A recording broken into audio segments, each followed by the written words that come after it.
Assalamualaikum warahmatullahi wabarakatuh. Izin memperkenalkan diri, nama Tiur Melis Tumorang, NPM 2275104 dari Prodi Pengelolaan Agribisnis. Saya di sini akan menyampaikan teori tentang komunikasi lintas budaya. Komunikasi antar budaya. Komunikasi antar budaya itu adalah komunikasi yang dilakukan antara individu dengan budaya yang berbeda. Salah satu contoh yaitu kebudayaan A, kebudayaan B, dan kebudayaan C.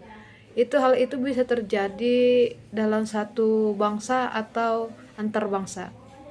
Selain itu juga ada pengertian kebudayaan menurut para ahli, salah satunya yaitu menurut Mikhail. Mikhail berpendapat bahwa seperangkat nilai kepercayaan, pengetahuan, moral, dan perilaku yang disampaikan oleh individu dan masyarakat. Yang kedua menurut para ahli yaitu menurut Buff dan Thiel. Mereka berpendapat bahwa simbol-simbol kepercayaan, sikap dan nilai-nilai, harapan, dan norma-norma yang untuk berperilaku. Selain itu juga ada pengertian komunikasi bisnis lintas budaya. Artinya adalah komunikasi yang digunakan dalam dunia bisnis, baik itu secara verbal dan nonverbal, dengan memperhatikan faktor-faktor budaya atau di daerah, wilayah atau negara tersebut. Selanjutnya ada komponen budaya. Komponen budaya itu yang pertama ada budaya material. Dalam budaya material terbagi atas dua jenis, yaitu teknologi dan ekonomi. Teknologi itu mencakup teknik atau cara yang digunakan untuk mengubah atau membentuk material menjadi produk yang dapat digunakan oleh masyarakat. Yang kedua yaitu tentang ekonomi. Ekonomi itu orang yang menggunakan kemampuan untuk menghasilkan yang bermanfaat bagi dirinya sendiri maupun orang lain. Yang selanjutnya yaitu yang kedua organisasi sosial atau lembaga sosial. Organisasi sosial atau lembaga sosial adalah organisasi yang berkaitan dengan cara bagaimana seseorang berhubungan dengan orang lain, mengorganisasikan kegiatan mereka itu baik hidup secara harmonis dan berperilaku yang diterima oleh generasi-generasi selanjutnya. Salah satu contohnya yaitu status gender. Yang ketiga itu masuk tentang sistem kepercayaan atau keyakinan. Sistem kepercayaan atau keyakinan ini yang dianut oleh suatu misi, di mana akan berpengaruh terhadap nilai-nilai yang ada di masyarakat. Yang keempat yaitu estetika, yaitu tentang berkaitan dengan seni. Yang namanya estetika itu berarti estetik. Berarti itu berkaitan dengan seni, kebudayaan, tari-tarian, terus musik. Hal itu ditunjukkan oleh masyarakat tertentu agar pesan-pesan yang disampaikan atau disarankan itu mencapai sasaran secara efektif. Salah satu contohnya yaitu angka 13. Banyak masyarakat berpendapat bahwa angka 13 itu seperti mendapatkan kesialan, terus tidak keberuntungan gitu. Terus ada juga yang kedua yaitu angka nomor 4. Di negara Jepang, angka 4 itu diyakini itu berarti angka kematian atau simbol kematian. Selanjutnya yaitu yang ketiga yaitu tingkat budaya. Tingkat budaya terbagi atas 3 bagian. Yang pertama itu formal, informal, dan teknis. Yang kalau dia formal merupakan tradisi kebiasaan yang dilakukan oleh Messi, yang dilakukan secara turun-menurun dari suatu generasi ke generasi berikutnya atau selanjutnya. Salah satu contohnya nih, tamu masuk ruang pemimpinan, maka umumnya mereka akan menggetok pintu terlebih dahulu. Itu secara formal. Yang selanjutnya yaitu membangun konsekuensi luas dan perubahan.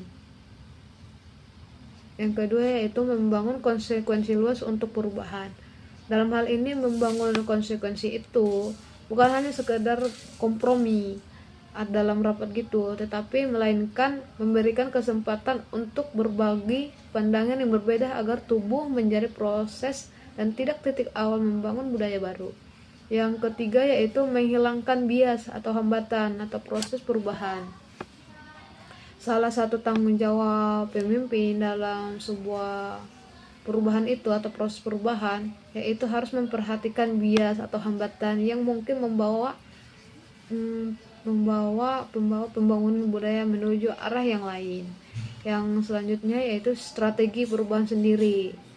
Hal ini bisa terjadi karena contohnya sebuah perusahaan sering meniru orang. Perilaku ini bisa menimbulkan kurang kreativitas.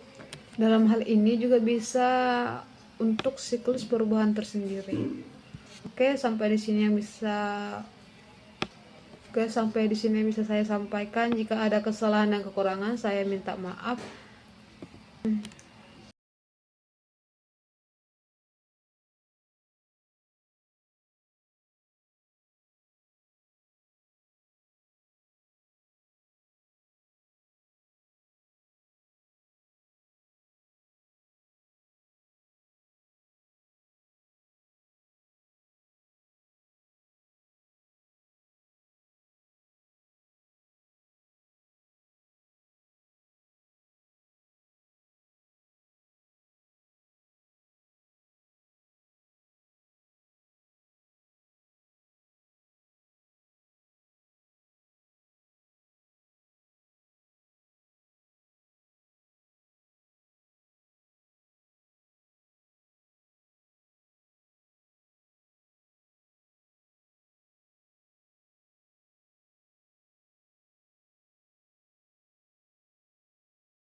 Oke, sampai di sini yang bisa saya sampaikan. Jika ada kesalahan atau kekurangan, saya minta maaf.